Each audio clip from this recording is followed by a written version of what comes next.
జిల్లా సహాయ కార్యదర్శి ఈరోజు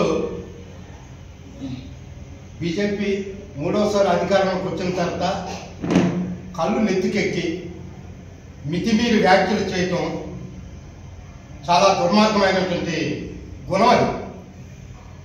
అదే పార్లమెంట్లో మోడీ మోడీ మోడీ అని చెప్పేసి అందరూ జబ్బలు సర్చుకొని కేకలేసినప్పుడు అమిత్ షాకే ఒళ్ళు పొంగిపోయింది.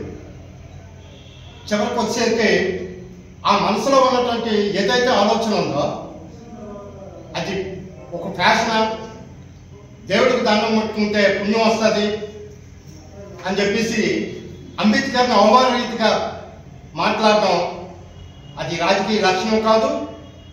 నీ కులాంకార దురాలోచనతో నువ్వు చేస్తున్నటువంటి ఆ వ్యాఖ్యలను వెంటనే వెనక్కి తీసుకోవడమే కాకుండా రాజీనామా చేయాలని దేశవ్యాప్తంగా కూడా డిమాండ్ పెరుగుతూ ఉంది.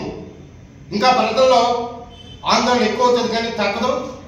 అంచేత ఇలాంటి అమిత్ షా పదవులు కొనసాగడానికి వీల్లేదు.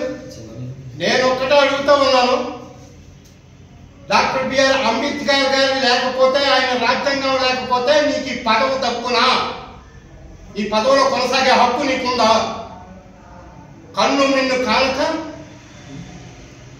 ఈ దేశ ప్రజల కోసం, ఈ జాతిని కాపాడడం కోసం అహర్నిశలు కష్టపడి రాత్రంతా పౌరాలక ఒక వివక్షతకు గురయ్యి ఎన్నో కష్ట నష్టాలు కోర్చుకొని రాజ్యాంగాన్ని మనందరికి అందించినటువంటి ఆ మహాదాతను అవమానించే స్థాయి ఇది.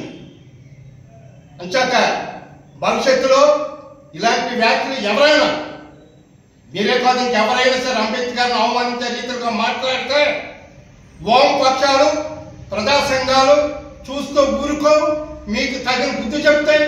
ఆ ఉద్యమం రూపంలో ప్రజలకు తీసుకెళ్లేంత వరకు నిద్రపోమని చెప్పేసి ఈ సందర్భంగా ఈ బీజేపీ ఈ అమిత్ షాకు హెచ్చరిక చేస్తూ ఉన్నాం. మోడీ బాధ్యత గల ప్రధానమంత్రిగా ఉండి ఈరోజు నీ పక్కన ఉన్నటువంటి అమిత్ షా చేస్తుంటే వ్యాఖ్యలు కనీసం తప్పని కూడా చెప్పలేదు.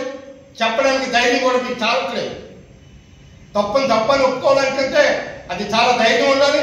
ఇప్పటికైనా మొత్తం దేశం మొత్తం మీద రగులుతున్నటువంటి రావణ రాష్ట్రానికి సంపూర్ణ బాధ్యత మీరే వహించుకుంటారని, భవిష్యత్తు ఉద్యమ పోరాటాలకు మీరే బాధ్యులుగా ఉంటారని చెప్పేసి తక్షణమే రాజీనామా చేయాలి. రేపు జరగబోయే 30వ తారీఖు జరగబోయే ఉమ్మడి వామపక్ష కార్యక్రమాలకి మీ ద్వారా ప్రజలందరూ కూడా సహకరించి ఉద్యమంలో కలుగు చేసుకోవాలని చెప్పేసి ఈ సందర్భంగా మీ ద్వారా ప్రజలకు విజ్ఞప్తి చేస్తూ సెలవు తీసుకుంటాం.